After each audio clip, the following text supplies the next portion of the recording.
Morning folks, just want to talk about mistake number 8 today, and that's choosing the loan structure, the wrong loan structure. Now the reality is there's lots of different products out there when you go and get a loan. Every bank has half a dozen different products, maybe more, and then if you think of all the different non-banks and bank lenders, there's hundreds of different products on the market. Some of those change for fixed interest rates, some of them are different for variable interest rates, some are different for interest only, some different for principal and interest. Now, if your goal is just to pay off a loan over 30 years, we've talked about this before, and just get the lowest rate, that's fine. But just remember, you're locking in your loan for 30 years and accepting that's going to be the case. And that's not much fun paying a mortgage off over 30 years if all you've got to do is work to pay that off. So instead, choosing the right loan structure where you can have a redraw facility, where you can either have an offset account, but a redraw is probably going to be better, where you can funnel additional funds into the loan and pay the loan off earlier is far more important. Again, we've talked about this before. When you're getting a loan for $1 million, you're almost paying $1 million in interest. So most people will go and choose the lowest rate and then lock themselves in. They'll choose 6% instead of 7%, but they're now paying 6% for 30 years.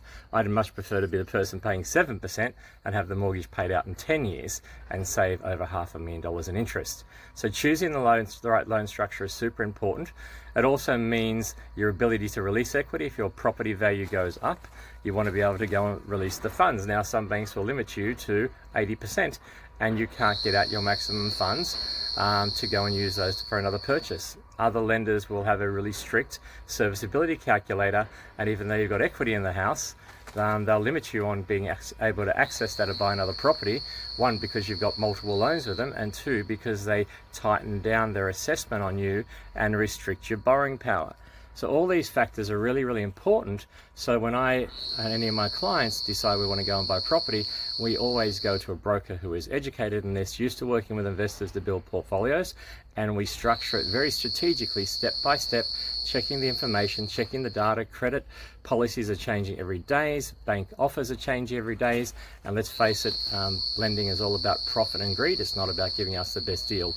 So if we don't educate ourselves and look at the best options, and we can get stuck. So ultimately, the number one goal is having the loan structure that will give you access to your equity and allow you to pay down your debt faster on your own home if you're connecting your investment properties to your home, and then you can utilize the benefits of the offset and the redraw to help you pay it down a lot faster.